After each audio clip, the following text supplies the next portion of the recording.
Bonjour, alors je vais vous présenter un gel que j'utilise depuis vraiment très longtemps, un médium gel pour acrylique, un épaississant, enfin un gel qui permet de travailler dans la matière, je vais vous montrer. J'ai pris les versions un peu basiques d'ailleurs, plus qu'un peu, puisque c'est la marque, c'est chez Liquitex, une version de découverte en fait, vachement pratique, en tube, raisonnable en prix vraiment.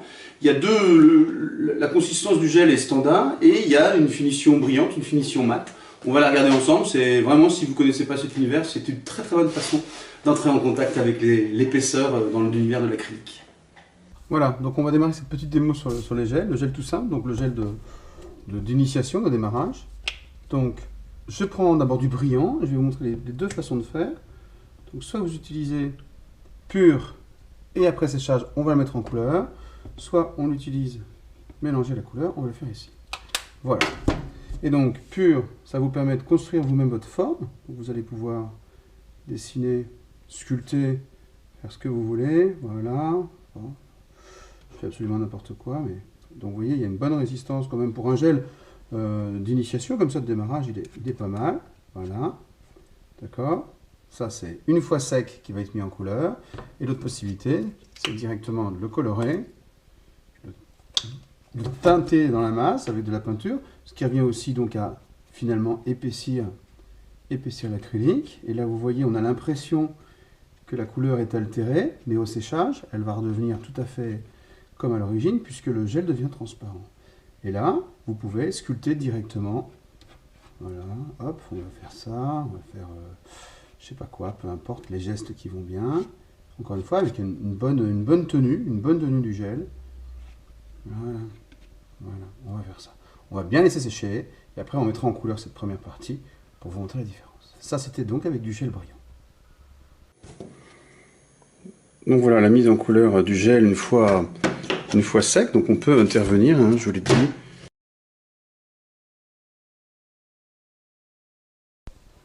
Et donc maintenant, on va faire la même chose avec du gel mat, même consistance, même caractéristique, et qu'on va utiliser pur, puis intégré à la couleur. Hein.